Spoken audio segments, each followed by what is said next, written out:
Bismillahirrahmanirrahim. Assalamu alaikum students. I hope you are all in good health.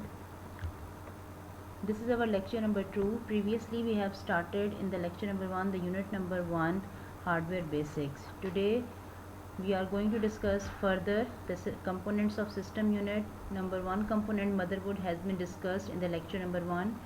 Processor is now discussed in this lecture.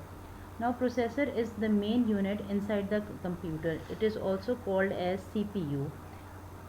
It is in the form of silicon chip. This unit is responsible for all the events in the computer. It controls all the internal and external devices and performs the arithmetic and logic operations. The operation a microprocessor performs are called the instruction set of the processor. The instruction set is hardwired in the CPU. The more complicated instruction set is, the slower the CPU works. Processors differ from each other by the instruction set. If the same program can run on the two different computer brands, they are said to be compatible. Programs written for the IBM computers usually do not run on the Apple computers because their architecture are very different, so they are not compatible. Now the main components of the CPU are control unit, arithmetic logic unit, registers and clock unit. Control unit. The control unit directs and controls all the activities of internal and external devices. It interprets the instruction fetched into the computer, where it is stored, where to store the results of the operation, and sends the control signal to the devices involved in the execution of the instruction set. The arithmetic logic unit. It is also called as ALU. It is the part where actual computation takes place.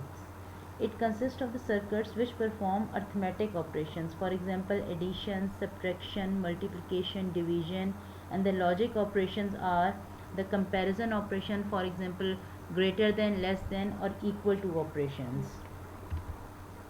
Registers. Registers are the temporary memory area inside the CPU. They are used for memory addressing and data manipulation and processing.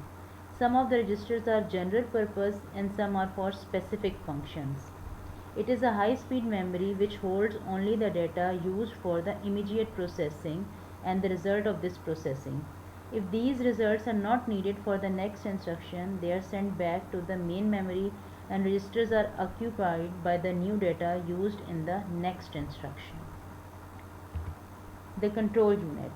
It regulates the rate at which the instructions are executed. It also synchronizes all the various computer components. The faster the clock, the more instructions the CPU or processor can execute per second. This is all about today's lecture. Now the third part will be discussed in the next lecture. Thank you.